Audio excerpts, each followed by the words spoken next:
Buenos días. Un segundito.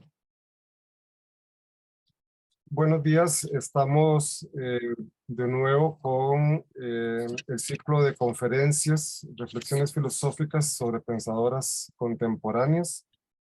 Hoy contamos con la colaboración de la doctora Leticia Flores de Farfán con su conferencia El duelo como acción política de las mujeres en la Grecia antigua, una lectura de Nicole Larro.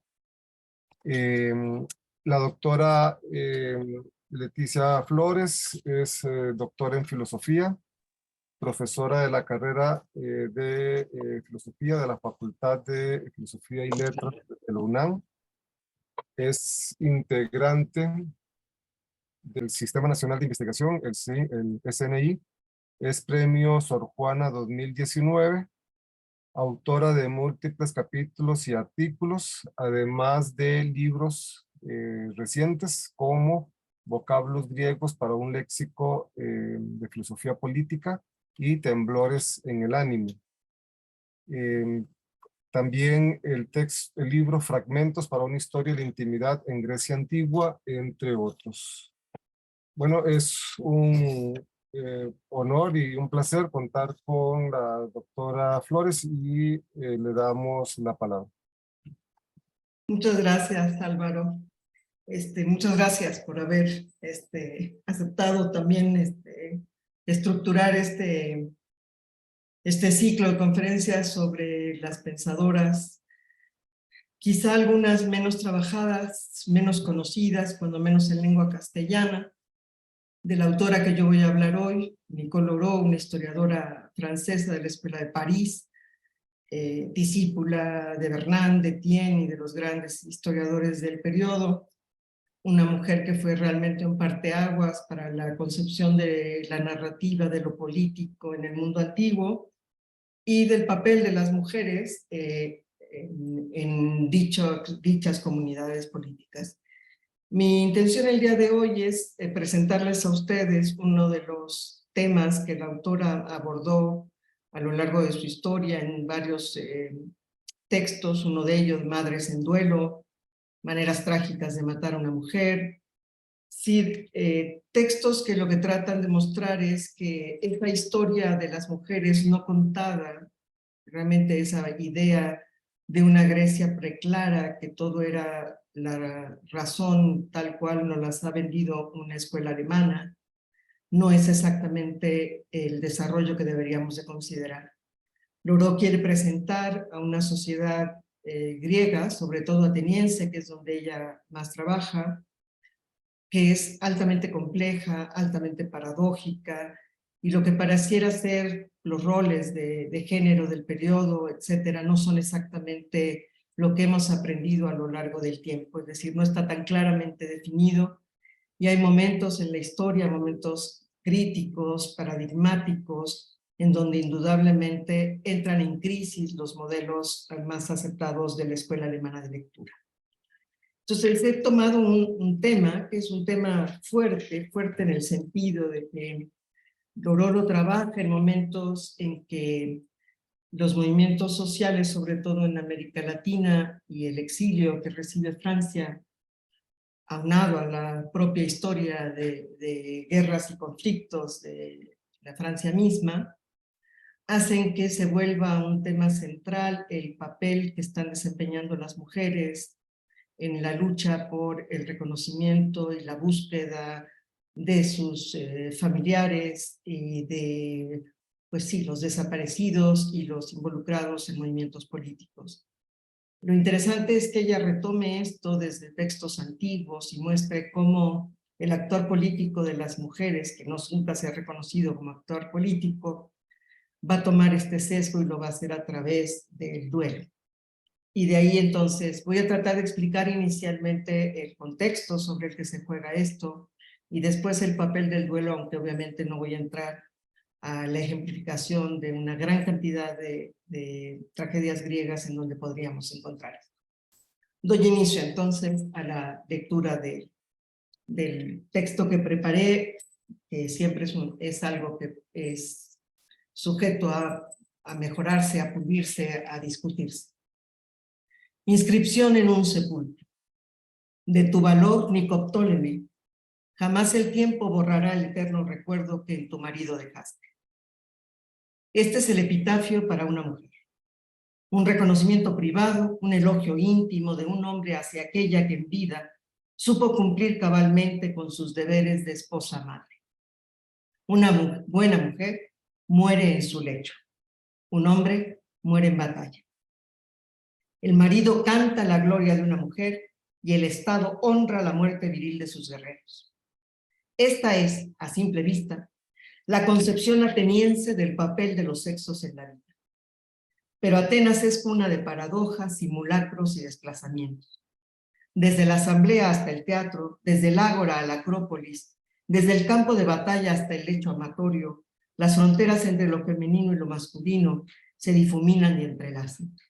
Así nos los hace ver Nicole Loraux, extraordinaria historiadora francesa, muerta un 6 de abril de 2003, a 20 días de cumplir 60 años.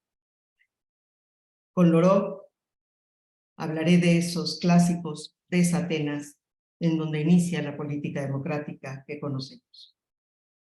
En Atenas, la democracia participativa se engarzó fuertemente con el teatro trágico. Así lo registra Carlos García Coal cuando afirma que las tragedias se representaban en un marco ciudadano, el teatro de Dionisio, y que era un auditorio para toda la ciudad. La representación tenía un marco festivo y muchos elementos religiosos. Pero es muy interesante señalar, dice Wall, que fue justamente una polis democrática como Atenas la que velaba oficialmente por esas representaciones teatrales, mientras que no se preocupaba, por otro lado, en facilitar el aprendizaje de la lectura y de la escritura, ni siquiera a un nivel elemental. Lo que quería es que en el teatro se presentaran toda la cantidad de problemas y preocupaciones que podría tener la ciudadanía. Ahí se velaba por, digamos, la salud pública y la cultura general, y por eso se ha asumido que el teatro es la paideia comunitaria. El teatro trágico, entonces, jugó un papel fundamental en la conformación de los lazos de pertenencia social, en la medida que a las representaciones asistían todos los ciudadanos, y se dice que mujeres y esclavos también. Y en ellas se ventilaba una diversidad importante de asuntos que le permitían a la ciudad revisarse a sí misma. Entre ellas, temas tan importantes como la tensión entre libertad y tiranía, entre el poder político y la ley religiosa tradicional, la ambivalente relación entre la democracia y el pasado del que surge un pasado plenamente aristocrático, los conflictos provocados por el establecimiento de los límites del poder y todos los problemas, obviamente, que interesan a una ciudad libre. Uno muy importante, la parresía, es decir, la libertad de expresión. La defensa de la parresía, de la libertad para hablar con toda franqueza, es una preocupación fundamental en la Atenas democrática. Y eso es así porque la parresía, en el imaginario del siglo V, cuando menos, juega un papel fundamental en la retórica de la palestra política de la época. La parresía implica hablar con franqueza y eso significa una cualidad moral que se tiene que cultivar entre amigos, entre iguales, tal cual lo pide la argumentación persuasiva y lo que se entiende como el arte de la política. Pues bien, Atenas fue efectivamente una ciudad discutidora, una ciudad obsesionada con la palabra, abierta a la voz, a la escucha, a la discusión de todos los ciudadanos que conformaban la ciudad. Esa es la descripción que da Pericles en la oración fúnebre que pronuncia por los caídos en la guerra. Hay que destacar que en esa oración fúnebre se articuló la imagen de lo que eran los atenienses para la Grecia, el modelo ejemplar para la Grecia. Pero en esa oración fúnebre también se está afirmando todo aquello que será prohibido, todo aquello que será censurado, todo aquello que será olvidado y excluido del discurso oficial. En Atenas hay dos prohibiciones muy señaladas, que son analizadas por Nicole Loraux. La primera tiene que ver con la censura de la tragedia, la toma de Mileto, y la multa que le fue impuesta al poeta trágico Frínico por haber montado la representación. Heródoto cuenta que el teatro se deshizo en llanto, la expresión es de Heródoto. El teatro se deshizo en llanto, porque se les presentó en escena una calamidad de carácter nacional. Atenas, narra el historiador, solo envió 20 naves en apoyo a la lucha de los milesios contra los persas, retirándolas al poco tiempo y dejando a los sublevados a su suerte. Los atenienses quedaron involucrados con esa derrota, y por más que el teatro trágico se caracterizaba por una actitud crítica con la tradición, no podía permitir recordar las desgracias, porque los atenienses no quisieron verse como perdedores, hombres incapaces de articular y fortalecer la ciudad. Esta primera prohibición se asocia con el decreto de amnistía que la democracia restaurada hizo promulgar en el 403 para todos los que habían participado en la rebelión oligarca del 405, con excepción de los 30 tiranos que asesinaron a los líderes democráticos. Exiliaron a miles de ciudadanos, confiscaron propiedades a su antojo y ordenaron la ejecución de todo el que estuviera contra ellos. Establecido así quiénes eran los responsables del baño de sangre, los demás atenienses podían entonces reconciliarse.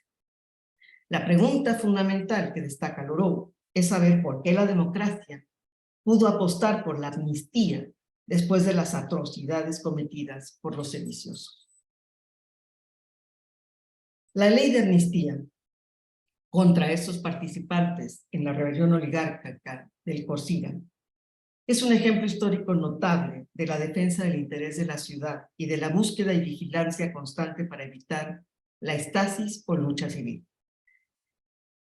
Así lo dice cuando menos Aristóteles en la Constitución de los atenienses, cito: ciertamente los demócratas parecen haber actuado más hermosa y cívicamente que nadie, tanto en el orden público como en el personal, acerca de las desgracias pasadas, pues no solo borraron las acusaciones relativas a los hechos anteriores, sino que incluso devolvieron el dinero que los 30 habían pedido a Esparta para la guerra, tomándolo de los fondos públicos, pensando que en esto debía comenzar la concordia. La validez del decreto de amnistía implicaba, nos dice Loroux, una unión muy fuerte entre lo político y lo religioso, en la medida en que cada ciudadano debía jurar individualmente que no recordaría las desgracias, teniendo como testigos a los dioses, garantía más que humana por la posibilidad del severo castigo que podían tener si cometían perjurio. Prohibir recordar las desgracias era un acto necesario para evitar el desorden en la ciudad.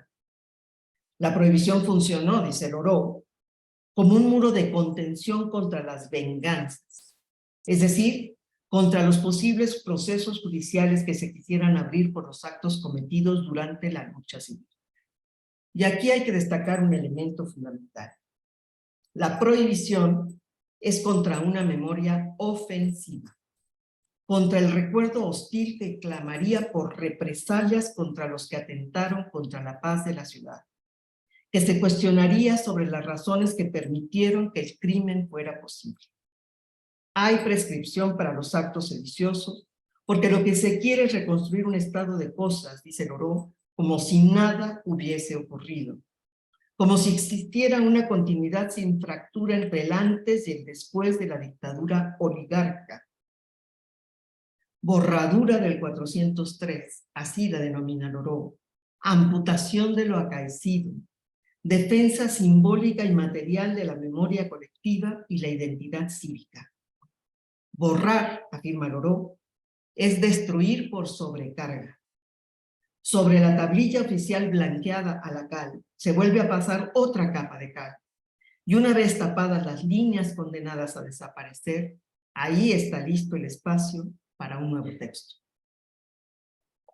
Atenas necesitaba decretar una amnesia colectiva contra la lucha civil recientemente vivida, para poder volver a articular el espacio ciudadano sobre la distinción política fundamental entre amigo y enemigo, como sostiene Carl Schmitt, o Tucídides, cuando afirma que el reproche se dirige a los amigos que se equivocan y la acusación a los enemigos culpables de injusticia. Evitar la guerra, fomentar la concordia y la amistad entre los integrantes de una misma comunidad fue el objetivo fundamental de esa institución del olvido o ley de censura, ley de amnistía, decretada por la democracia restaurada. Si alguien deseaba recordar las desgracias y con ello abrir la posibilidad de que el amigo devenga en enemigo, sería condenado a muerte por promover la memoria ofensiva. La amnistía aparece entonces como una estrategia del olvido para legitimar la historia cívica. Los atenienses no permitieron que se les presentara en escena ninguna tragedia realmente acontecida, porque no querían mantener en la memoria aquello que les afectaba dolorosamente. Los trágicos, nos dice Loró, sabrán evitar los argumentos demasiado actuales, a menos que ese presente sea un duelo para otros, un duelo infatigablemente convertido, como en los persas, en el himno de gloria a Atenas. A comienzos del siglo V, Atenas se embarcó en una práctica muy vigilada de la memoria cívica. Y la huella simbólica más contundente de que la ciudad se funde en el olvido es la desaparición en el calendario oficial de la fecha de funesta memoria para el dios, en que Poseidón fue derrotado por Atenea cuando se disputaban los honores del Ática, y el haber levantado en el templo de Erechtheion, que forma parte del espacio sagrado de la Acrópolis, un altar al Ethé, es decir, al olvido. La política, afirma Loró, es hacer como si nada hubiera pasado, como si nada se hubiera producido, ni el conflicto, ni el asesinato, ni el resentimiento o el rencor. La política, afirman los griegos, comenzaría donde cesa la venganza. Por ello Atenea, según relata Esquilo en la Orestiada, volcará sus esfuerzos para detener el ciclo de las venganzas, convenciendo a las erinias para que no desaten su furia contra Atenas y posibilitando así el triunfo de una justicia que por siempre quedará enmarcada en una borradura. En el momento en que las erinias aceptan renegar de su furor y velar al pie del areópago, se produce un desplazamiento del poder femenino y de la tradición ancestral hacia el cuerpo de ciudadanos, conformado por los varones adultos, libres, atenienses, reintegrándole así a la política sus derechos. Olvido y perdón van entonces de la mano, porque no se trata solamente de dejar fuera de la memoria el agravio que otro nos haya infligido, sino borrar la ira o la cólera que ese mal ha causado en nosotros.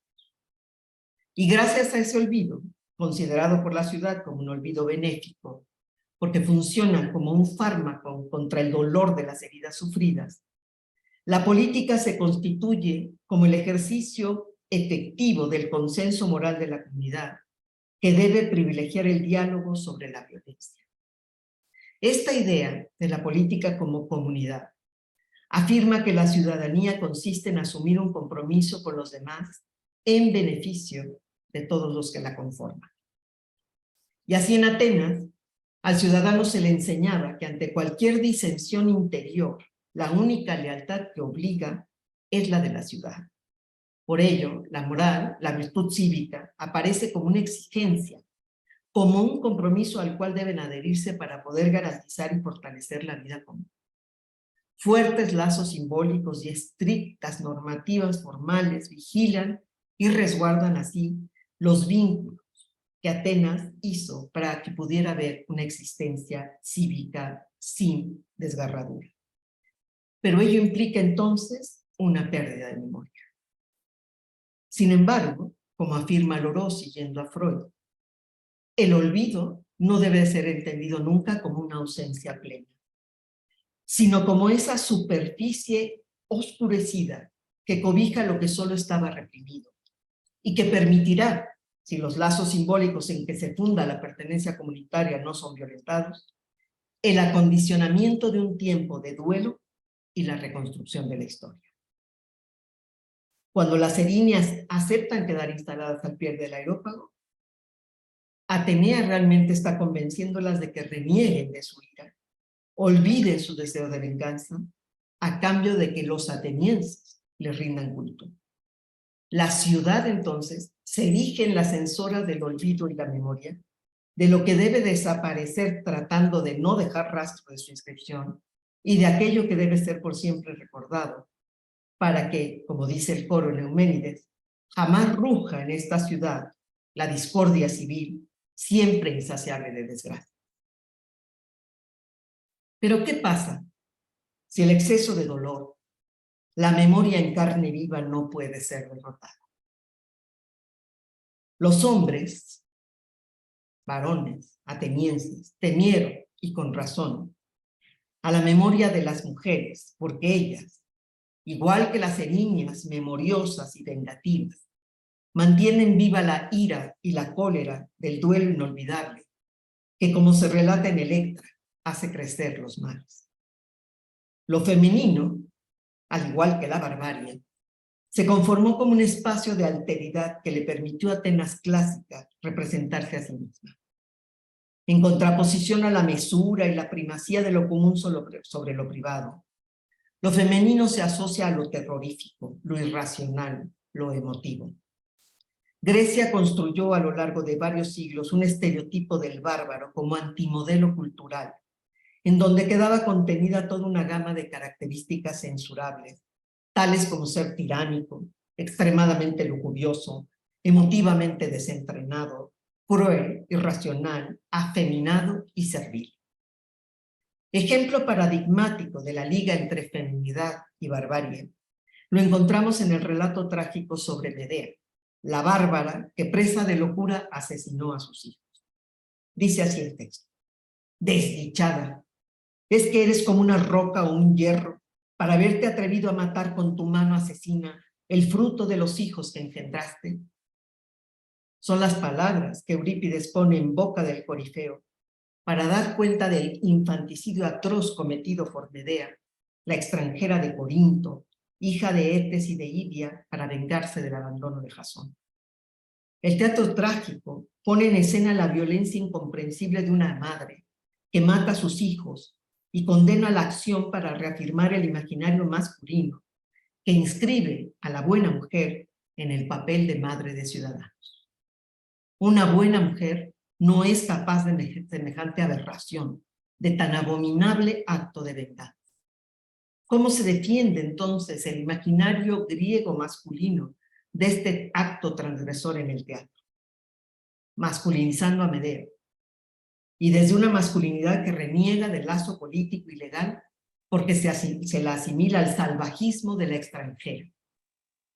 Medea, la bárbara, es capaz de violencias extremas, de pasiones desbordadas, de acciones reprobables para un mundo político y civilizado, porque es una otra salvaje como los hombres fuera del mundo civilizado de la Atenas democrática. Hay, sin embargo, una pregunta que inquieta. Si la ira, si la cólera es propia de mujeres sentimentales e incontrolables, ¿por qué entonces el primer registro de una ira irrefrenable y paradigmática en el imaginario griego es Aquiles? Y aunque a Loró le parece interesante la tesis de Laura Slatkin de que la ira del héroe puede ser leída como un desplazamiento de la ira de su madre Tetis, a quien Zeus le causó el daño de desposarla con un humano y por tanto darle un hijo mortal, tiene cautela al afirmar que la ira sea una figura femenina de la memoria y que las ciudades griegas se esfuercen por acantonar esa ira en la esfera de la anti o la antepolítica. ¿Por qué? Porque en todas las memorias griegas la figura de Aquiles está presente. Esto obliga entonces a Loró a analizar la figura de Aquiles y a preguntarse con mayor detenimiento sobre el actuar del héroe. Y se pregunta, ¿derramar cálidas lágrimas por su leal compañero le quita a Aquiles la andreya o valor viril propio de los héroes? Aquiles se mueve en la tensión del doble registro de lo masculino y lo femenino. Por su condición viril, Aquiles acepta olvidar la ofensa de Agamenón, dejar en paz el pasado que tanto le afligía, renunciar a su cólera para lograr la concordia necesaria que permita convocar en asamblea a los héroes aqueos y enfrentar a los troyanos. Pero por su rasgo femenino, el del héroe, se delata en la cólera del duelo inolvidable por el amigo muerto. La muerte de Patroclo reclama venganza, y Aquiles no va a calmar su ira y su inmensa pena hasta que no se vierta la última gota de sangre del cuerpo de Héctor. El relato épico parece dejar claro que la condición viril de los héroes no se ve empañada si gimen, igual que mujeres parturientas, por los agudos dolores de las heridas que les han sido infligidas en batalla. Por ello Aquiles, el mejor de los héroes, por más llanto y furia femenina que exprese, no pierde su condición viril porque se doblegue ante su destino. Matará a Héctor, aunque con esa acción selle, y lo sabe, su propia muerte. Es aquí donde encontramos el desplazamiento ateniense que Loró quiere destacar. La ciudad democrática no exalta el valor individual como lo hizo Homero. Atenas clásica pone el acento en la colectividad, en el soldado ciudadano que lucha hombro a hombro en la fila de la falange. Ares es dominado por Atenea, que es la diosa patrona de la ciudad ateniense. Y así entonces sustituye la lucha furiosa de los seres individuales por un combate político ordenado, e inclusive en la guerra estratégicamente ordenado en la falange. Atenea reina sobre la guerra en la medida en que la guerra es una función de la ciudad en su conjunto. Y gracias a Atenea la guerra se ha domesticado, se ha sometido a la función de la soberanía y se ha puesto al servicio de una ciudad que es el orden microcósmico semejante o similar al orden de la ciudad de los dioses. El hombre ateniense solo entendía la violencia cuando ésta estaba orientada al dominio, tal y como lo demostraba la guerra imperialista. Pero no puede entender la violencia de Clitemnestra cuando asesina a Agamenón. Trata de neutralizarla al inscribirla dentro de una lógica masculina del adulterio, del deseo de poder. Solo se explica la violencia de Clitemnestra como producto de una cólera, de alguien que es irracional y emotivo. Y sí, la cólera de Clitemnestra es la cólera implacable de una madre en duelo, una madre a quien le fue arrebatada la niña de sus entrañas para ser inmolada y que no encontró en el ámbito institucional ningún camino para clamar justicia. Las madres enlutadas, desde Deméter hasta Clitemnestra, no olvidan ni perdonan. Por ello, la memoria de las mujeres se presenta como un terrible peligro para la ciudad, que es un club de hombres, como dice Claude Monet.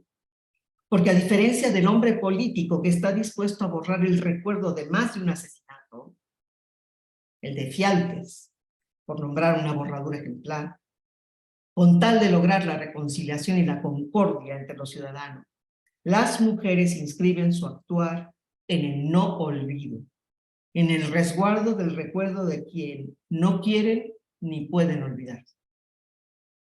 La lamentación fúnebre mantiene con el espacio público una relación ambigua y compleja. En el acontecer griego de la época arcaica, el duelo, particularmente el femenino, comparecía en el espacio público con mayor fuerza y legitimidad que durante la época clásica. Las mujeres, tanto las familiares cercanas como las plañideras de oficio, jugaban un papel fundamental en todo el proceso de la lamentación de los funerales de la aristocracia del periodo arcaico.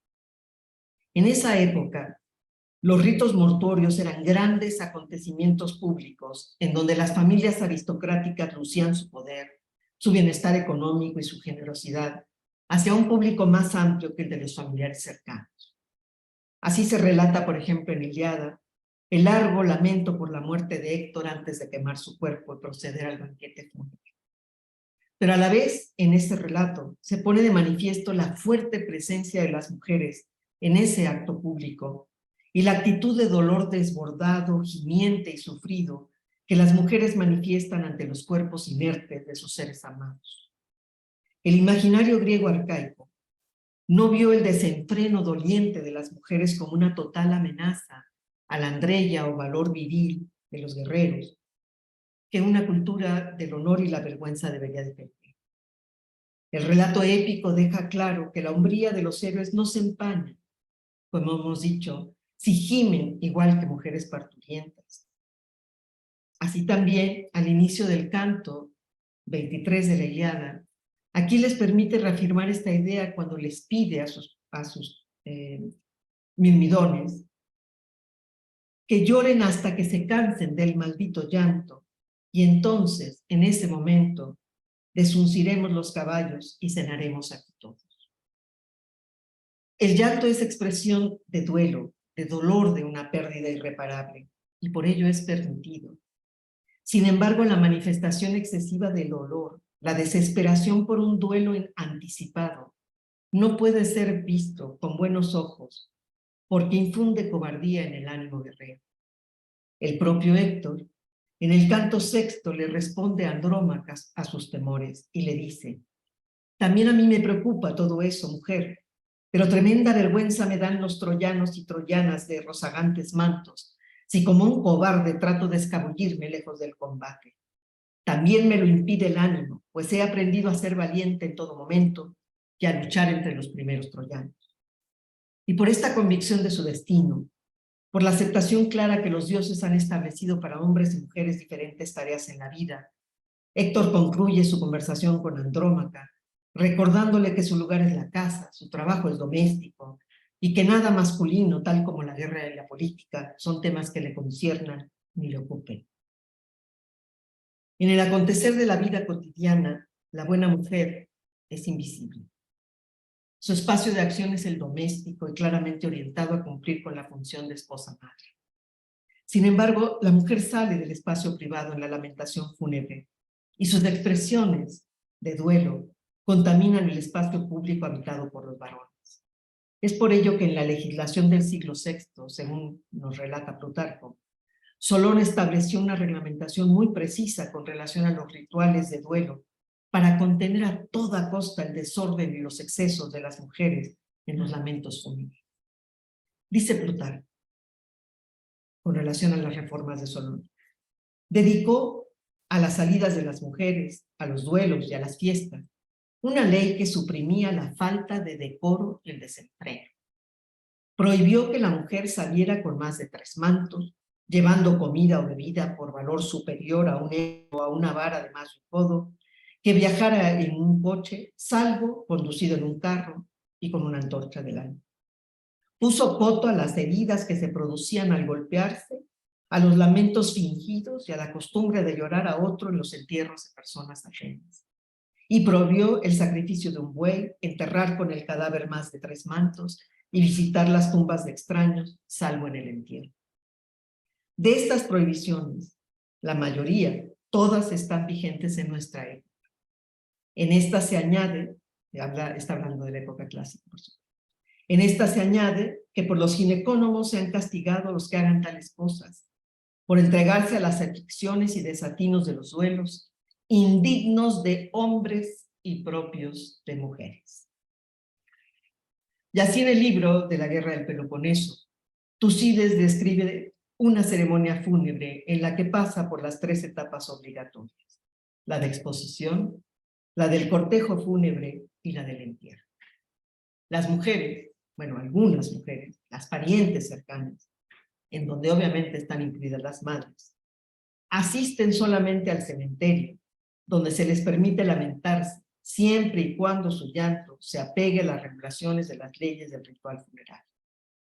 Platón también precisa en Leyes que el cortejo fúnebre del cadáver debe estar, que en el cortejo fúnebre el cadáver debe estar perfectamente cubierto y no debe emitirse ningún grito ni ninguna lamentación.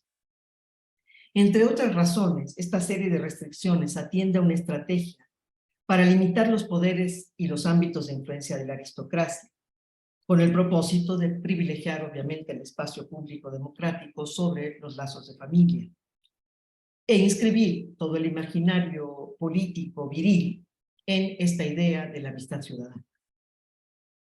Pero eso no significa que se hubiera podido controlar absolutamente todo. La reglamentación atañe fundamentalmente al comportamiento femenino en esos rituales funerarios, porque las mujeres fungían, pues, o tenían un papel dominante en el lamento. Tenían que cumplir las mujeres una lealtad hacia el hogar, al hogar de nacimiento, al hogar natal. Y eso ponía en crisis el Estado civil, el Estado militar, la noción de ciudad como soldado ciudadano que está en Atenas. Velar sin descanso por la estabilidad de la ciudad es el sentido profundo que tienen esas legislaciones funerarias. Es fundamental entonces que nada perturbe la paz de la ciudad, que ninguna pasión deba ser permitida si hace zozobrar la armonía y la calma de los ciudadanos. Las manifestaciones de duelo entonces quedan contenidas en los márgenes permitidos por las instituciones políticas. La legislación sobre los rituales funerarios se previene fundamentalmente contra esa afectividad, contra esos excesos femeninos en la ciudad clásica, porque el lamento fúnebre lo dominan casi por completo las mujeres. De ahí entonces que se busque que el luto se ligue al encierro, duelo y silencio. Esta es la relación que debe orientar la conducta de una mujer que ha perdido a un ser querido. Así es como el mensajero interpreta en Antígona la salida silenciosa de Eurídice al anunciarse la muerte de Mon. Alimento esperanzas de que, enterada de las penas de su hijo, rechace los lamentos ante la ciudad y, en cambio, bajo su techo, en el interior, a sus sirvientas ordene gemir su duelo, pues no está tan privada de juicio como para cometer una falta.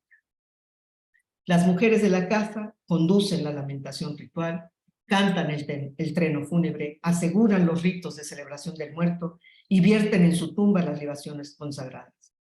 Las mujeres lloran a sus muertos, se lamentan y mantienen vivos en la memoria a aquellos que se han ido. Pero si el llanto de esa mujer no calla, si la ira no aplaca el dolor por la pérdida del ser querido, cuando las manifestaciones luctuosas hacen zozobrar las precarias certezas del orden social, en resumen, cuando el duelo femenino comparece como un exceso afectivo, la ciudad no puede darse el lujo de tolerarlo y levanta fuertes muros de contención para proteger la esfera de lo político de los comportamientos y afectos que puedan alterar su orden. De ahí entonces, como decimos, estas leyes que van a regular los rituales funerarios. Hay que resguardar a las mujeres en casa para que no se afecte el orden ciudadano de los Andrés. Las mujeres, la buena mujer, solo puede ser una buena mujer si cumple con su propósito de mujer madre. Encerrar el duelo femenino sobre el todo el de una madre es necesario para que la ciudad no peligre. Una buena mujer entonces tiene que saber que su función en la ciudad es dar luz a herederos legítimos de familia que puedan pertenecer al cuerpo de ciudadanos. La virtud cívica obliga entonces también a las mujeres, porque aunque no son ciudadanas, son madres de ciudadanos. La maternidad tiene así un rango de actividad cívica. Praxitea, como afirma Nicoloró, es la imagen extrema de la maternidad cívica, porque odia a todas las mujeres que para sus hijos prefieren la vida más que el honor.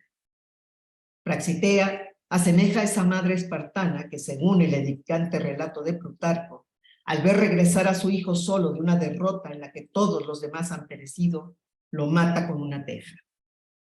Xenofonte, en un relato menos edificante, pero tal vez más apegado a la realidad, cuenta que terminada la batalla de Electra, a las lacedemonias, a las espartanas, les ordenaron no lamentarse, sino llevar la desgracia en silencio. ¿Por qué es necesario apagar el llanto de las mujeres, sobre todo el de las madres? Porque las madres son terriblemente madres. Madres antes que mujeres, madres antes que hijas de ciudadanos. Para una madre, el vínculo afectivo pesa más que los lazos sociales. Por ello, el duelo de una madre enlutada, el dolor gimiente de las mujeres que han sido despojadas de su tesoro más preciado, es un peligro para cualquier comunidad política que considere que entregarse a la queja y las lamentaciones es una conducta que debilite el arrojo viril necesario para la vida ciudadana, política y guerrera. El problema para la ciudad emerge cuando el llanto de una mujer no cesa, cuando el exceso afectivo de la mujer reclama justicia, cuando el dolor por una pérdida irreparable no accede a la resignación y se vuelve desafío a través de esa memoria cólera a la que los griegos denominaban menes. Hécuba, paradigma de la madre en duelo, quien ha sufrido en todo su ser la muerte de Héctor y de Políxena, se dispone para la venganza ante el cadáver mutilado de Polidoro. La troyana le pide ayuda a Agamenón para castigar por justicia a aquellos que atentaron contra la ley de hospitalidad. Agamenón se rehúsa y entonces Hécuba, aliada con la raza de las mujeres, solidaria contra los varones y al servicio de la madre, hace pagar a Polimestor el homicidio de su hijo. Hécuba se transforma en perra, al igual que Clitemnestra, perra rabiosa por el asesinato de su hija, porque todo en ella es maternidad. Las madres son terriblemente madres, madres antes que mujeres, madres antes que hijas de ciudadanos. Ese vínculo afectivo que tienen las mujeres con sus hijos no lo puede destruir la ciudad.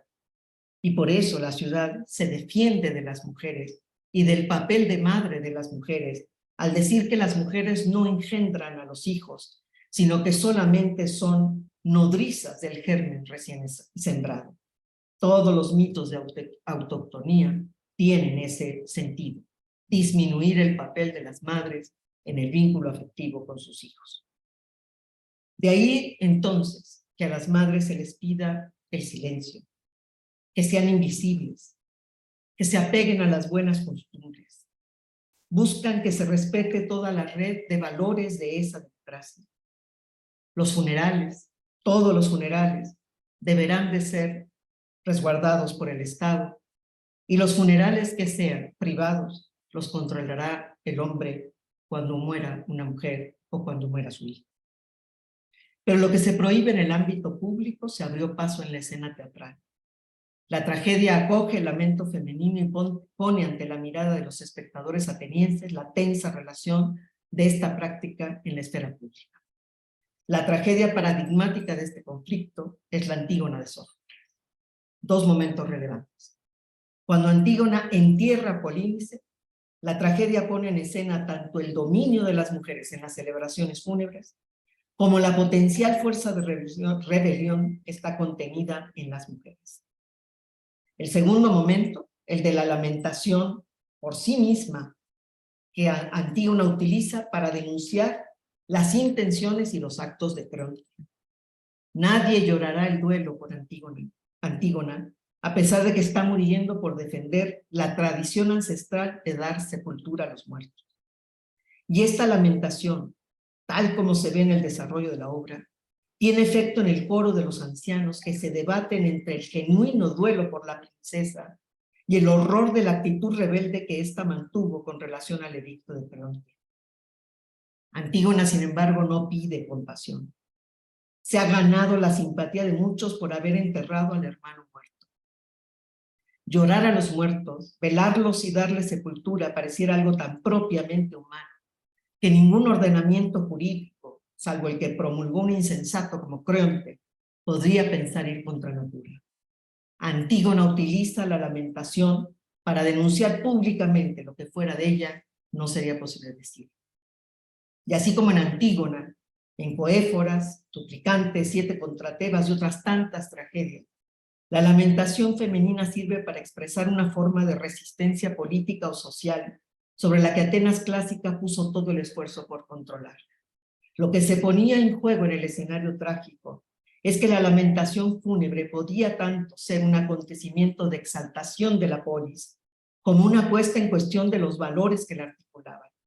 A lo largo de la historia, todos sabemos, hay más de una huella y una inscripción de voces que han desestimado y devaluado el sentimiento doloroso de las mujeres por sus muertos o por sus desaparecidos, para tratar así de encerrar el duelo en el ámbito privado y proteger el espacio público de cualquier elemento que lo haga zozobrar.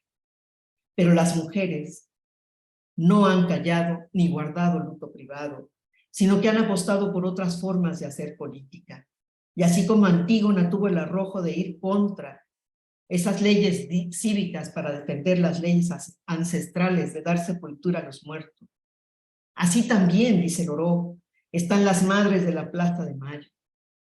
Los miles de hombres y mujeres que mantienen vivas en la memoria colectiva las muertas de Juárez. Las esposas y madres del Comité Eureka que gritan sin complacencias, vivos se los llevaron, vivos los queremos. Y las cientos de Maricelas Escobedo y buscadoras que no olvidan a sus víctimas ni se limitan a llevar el luto en el alma. A las mujeres en duelo, el orden patriarcal no las compadece, las teme y las combate. Por ello, si asumimos esa lógica femenina de la memoria que destaca Loró en las mujeres en duelo, no podemos más que concluir que lo opuesto al recuerdo no es el olvido, sino el reclamo de justicia, aunque la ciudad, que son los hombres, tiemblen. Muchas gracias.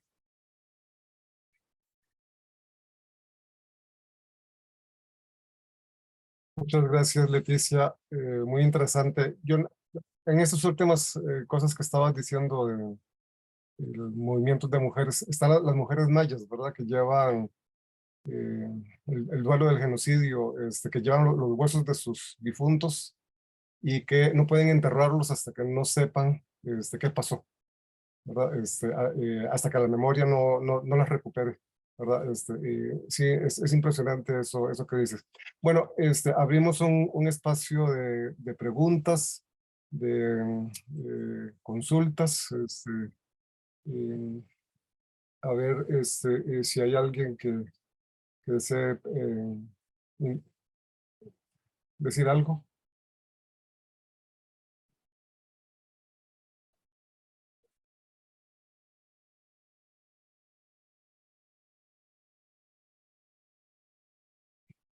Bueno, si hay alguien. Ana María, sí.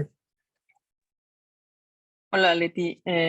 Bueno, mi pregunta tal vez es muy básica, pero que no sé cómo formularlo. En esa posición que también hay entre emociones y racionalidad, y cómo en el mundo griego, pues la idea de racionalidad que tenemos viene de logos. Entonces, no sé si eso también forma parte de esta reflexión, o si se puede vincular esa dicotomía que también existe y que seguimos conservando entre emociones y racionalidad, si la podemos rastrear también en ese periodo. Yo creo que hay que, un poco traté de mostrar, y espero haberlo más o menos, cuando menos delineado, porque es un tema largo. El mundo en la época arcaica, esa dicotomía no era tan rígida, tan severa, tan estructurada, digamos. Voy a decírtelo filosóficamente, el principio de no contradicción o de tercero excluso no opera en la época arcaica. Por eso señalaba yo el personaje de Aquiles, porque Aquiles pareciera feminizársele en el momento, por ejemplo, del llanto desbordado que tiene cuando le llega la noticia de que Patroclo ha muerto.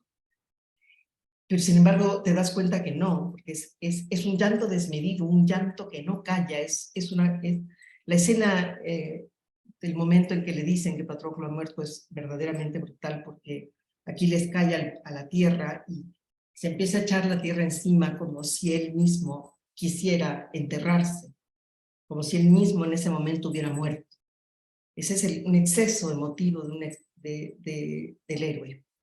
Y sin embargo nadie lo ve por eso como un cobarde, de ninguna manera. O sea, no se le feminiza en el sentido negativo de la feminización que se realiza en el periodo arcaico y que tú puedes ver en un montón de escenas de las vasijas, por ejemplo, donde hay una representación de un persa, de Busiris, por ejemplo, de un tirano, que tiene un pene chiquititito que pareciera ser un clítoris. Y esa es una forma, digamos, de ridiculizar al otro, ¿no? Eres mujer, y con mujer eres gritón, eres emotivo, eres chillón, ¿sí me explico? Pero eso es en otro momento, no en el momento de la época arcaica.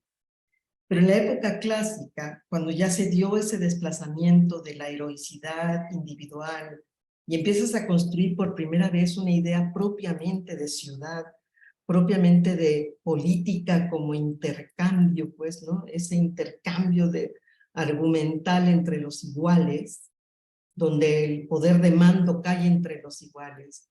En ese momento hay muchas cosas que empiezan a construirse y a contenerse, pues.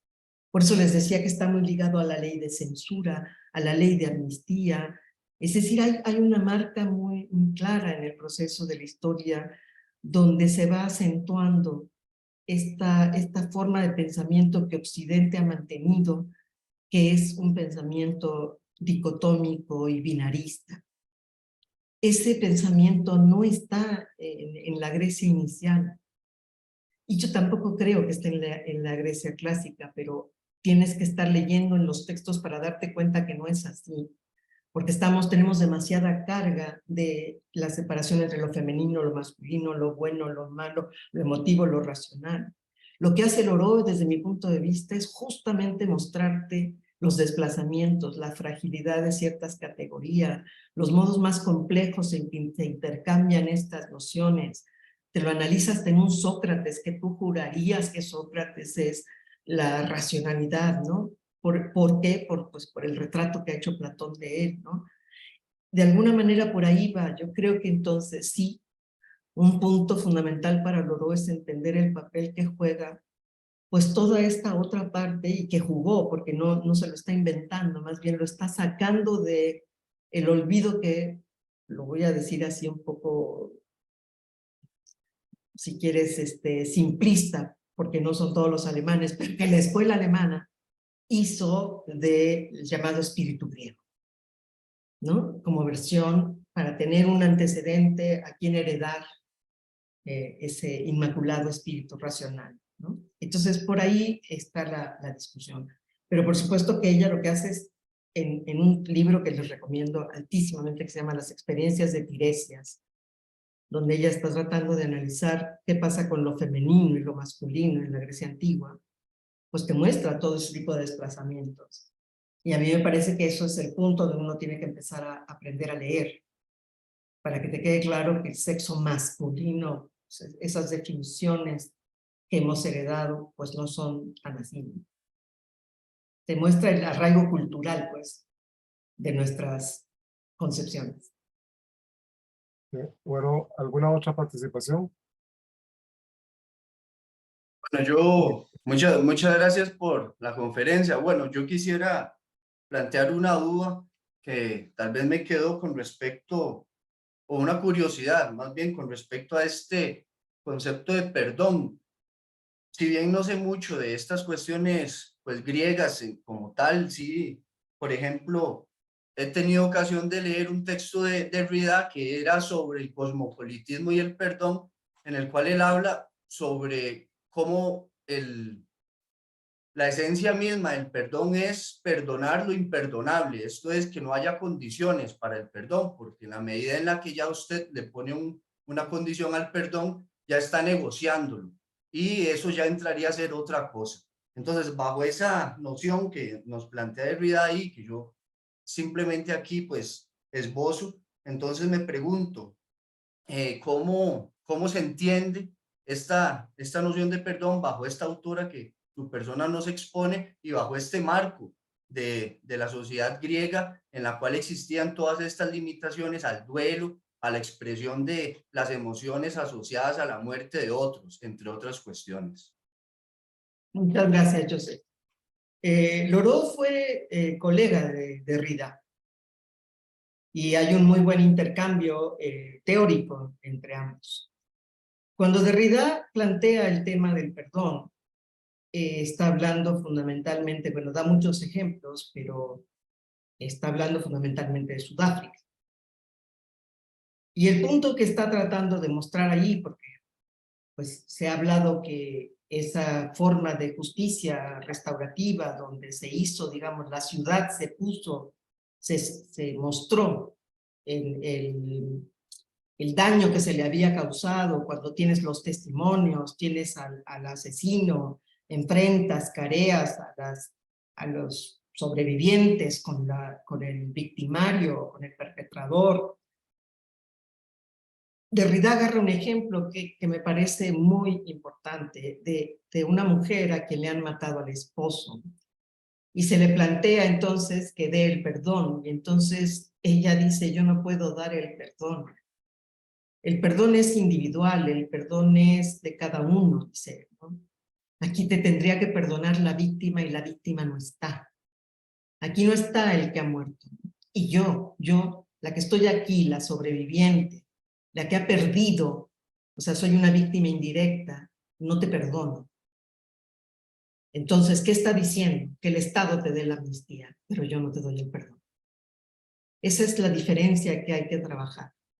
Y lo que está diciendo, si lo pasas al mundo antiguo, estás diciendo eso. El mundo de las mujeres que no encuentran algún asidero de justicia no otorga el perdón, aunque el poder político otorgue la amnistía. Eso es lo que está en la discusión. Y yo creo que hay que discutirlo. Porque hubo más de un momento, se ha dicho, en más de un momento, distintos gobiernos, cuando menos en México, que habría que hacer ciertas negociaciones con, pues inclusive hasta con cárteles, se dijo recientemente, con narcotráfico.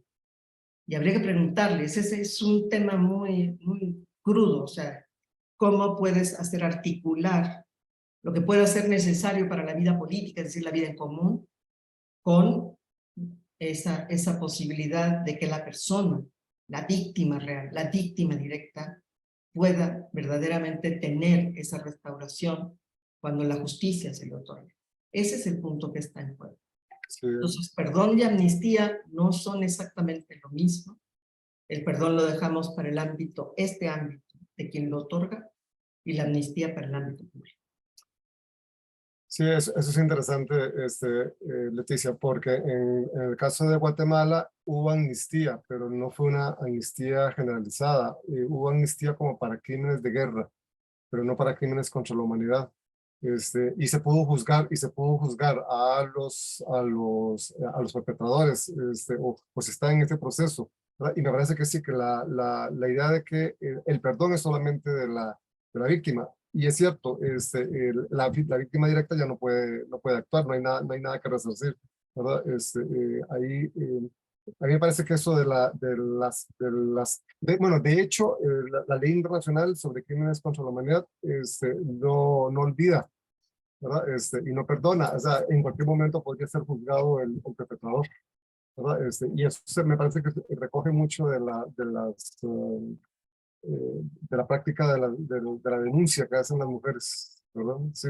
Y el otro asunto que Pero a ver, quería... permíteme una pequeña interrupción, Álvaro. Yo creo que lo que Joseph señalaba, trayendo a Derrida a colación, Derrida está hablando de un momento muy crítico porque Sudáfrica, o sea, toda Sudáfrica tenía una crisis, una estasis propiamente, ¿no? Es decir, verdaderamente un quiebre entre su comunidad. El apartheid no fue cualquier cosa, no es cualquier daño, no es la persecución, o sea, es la persecución de una enorme parte de la población. ¿Cómo te reconcilias? ¿Cómo vives con aquel que ha matado? Ese era de los grandes temas, ¿no?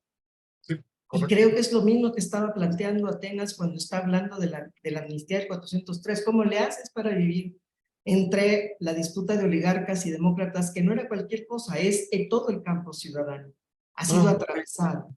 Correcto, es un tema, me parece universal, porque en la misma Guatemala, por ejemplo, en este filme Distancia, hay una escena en la que las víctimas y los victimarios están en un mismo bar bebiendo, y se nota la distancia, ¿verdad?, entre la víctima y el victimario, y la forma en que no se puede reconciliar esa víctima y ese victimario, que es lo que dice la teoría por lo general. O sea, no hay forma de reconciliar las dos voces, ¿verdad? La voz de la víctima y la voz del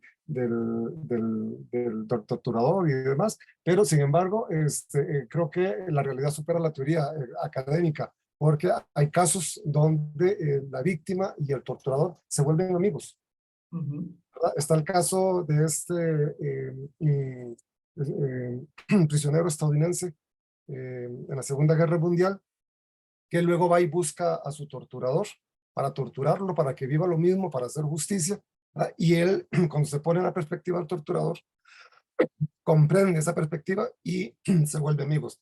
El victimario, el que era el verdugo, entiende lo que él hizo como torturador y comprende a la voz de la víctima. O sea, es un caso probablemente de los pocos que hay en donde la víctima y el torturador se reconcilian.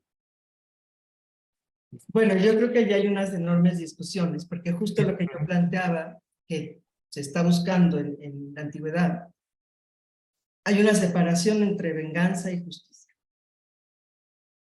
Y ese es el punto que tendríamos que discutir, porque se pareciera que el reclamo de justicia de la mujer es venganza y que la justicia de política es ley. Y eso creo que hay que tenerlo muy claro. Ahora, la discusión sobre si efectivamente tú logras la calma y la paz por hacerle vivir al otro lo que tú has vivido, es una discusión verdaderamente brutal de los estudios sobre perpetradores. Pero otro día, si quieres, le entramos, que también he trabajado en Camboya. Correcto, sí, no, sobre eso. Sánchez y Oscar, es muy fuerte el texto. Sí. Otra cosa, cuando Aristóteles dice que las emociones son sentidas, porque sí, es obvio que la mayor parte de los filósofos hombres han rechazado las emociones por ser negativas, obstáculo y todo lo demás, pero uno se encuentra a Aristóteles que dice que las emociones son sentidas, ¿no? Y es un primer paso para reconocer, digamos, esa actitud positiva de las emociones en la acción política y demás. Pero luego tenemos a Descartes, dice que las emociones, además de ser sentidas, son una forma de conocer, ¿verdad? Y Descartes es uno de los pocos filósofos que rescata las emociones, y en sus discusiones con Elizabeth y verdad y demás, los consejos de las emociones, de cómo curar las emociones y demás, parece que le da ese sentido positivo también, ¿verdad? Que como que no hay una separación así como tan radical entre emociones y razón. Sí, lo que pasa, creo yo, Álvaro, es que uno tiene que buscar las tradiciones de lectura. Sí, correcto. En la historia de la filosofía, ¿no? Porque hay quien te va a decir, sí, Aristóteles afirma esto de las emociones, pero Aristóteles afirma que nadie puede, o sea, un buen actuar siempre tiene que estar regido por el justo medio racional. Y entonces ahí pareciera, según esa lectura, que las emociones quedan subordinadas. Entonces sí importa, hay una diferencia entre leer de esa manera o leer como lo hace un Paul Aubank, cuando lee la procedencia de Aristóteles y lee todo lo que significa lo fronético, ¿no? O sea, la frónesis, no como una razón no contradictoria, sino como una razón prudencial, una razón que se integra al espacio intersubjetivo en el momento y en el contexto en que se da el espacio de habla. Si me explico, yo lo que creo, bueno, esto lo creo realmente, que todo historia lo que tiene que ver es eso, cómo se aproximó, qué lectura se está haciendo, dónde se ponen los énfasis. Todo el mundo te echa un Platón del mundo de las ideas. Y nadie te explica un Platón que dice claramente que hay que creer en mitos y que los mitos son los que dan pertenencia y que eso es un fármaco. O sea, nadie te explica por qué, a fin de cuentas, Platón fundó todo en la creencia. Ah, no. Las interpretaciones te leen el a priori, el axioma, ¿no? Ahí estuvo. Ese es el tipo de cosas que yo digo, y por eso encuentro que esta autora es tan importante. Esta autora es tan importante porque muestra claramente la complejidad de lo real. Y te está diciendo, no se puede simplificar con categorías de esta manera, no puedes hacer categorías cerradas, poco flexibles, binarismos completos. O sea, no hay una forma de dar explicación si no flexibilizas al propio concepto. Eso es lo que quiero decir. Para los teóricos, nosotros filósofos teóricos, que somos bastante teórico puros, bueno, yo no tanto, pero digamos que eso es nuestra tradición o nuestra formación, hay que flexibilizar el concepto. Lo cual no significa, como bien diría Deleuze, que la filosofía no sea construcción de conceptos. Sí, perdón que tomara la palabra. ¿Hay alguien más que quiera aportar? Sí, bueno, Jimena nos hizo una mención sobre el síndrome de Estocolmo, sí. En el caso que estabas tú planteando, Álvaro, se pregunta a ella si no será el síndrome de Estocolmo. Y sí, es una discusión, Jimena, muy interesante. Bueno, creo que si no hay más preguntas y comentarios, y si estás de acuerdo, Leticia, podemos terminar aquí la actividad. Muchísimas gracias, muchas gracias a los que están aquí Sí. presentes. Se les agradece infinito. Sí, yo quiero recordar que la siguiente actividad que hemos incorporado porque nos la solicitaron de la Escuela de Estudios Generales es para el 30 de agosto. Va a dar una conferencia Jonathan Piedra Alegría. Va a hablar sobre una pensadora y literata costarricense y la conferencia se va a llamar La filosofía en Yolanda Oriamuno, una lectura existencialista de La ruta de su evasión, una novela de esta autora. Entonces esto lo tendríamos para el 30 de agosto. Ese sería a las 5 de la tarde. Y aquí quiero agradecer a Leticia, otra vez, reiteradamente, y a la Asociación Costarricense de Filosofía y a la sección de Filosofía y Pensamiento de la Escuela de Estudios Generales por permitir este espacio de reflexión sobre pensadoras contemporáneas. Bueno, muchas gracias a las personas que asistieron y a los que nos siguieron por Facebook y esperamos verlos en próximas actividades. Muchas gracias y que pasen buen día. Gracias, un abrazo. Bueno,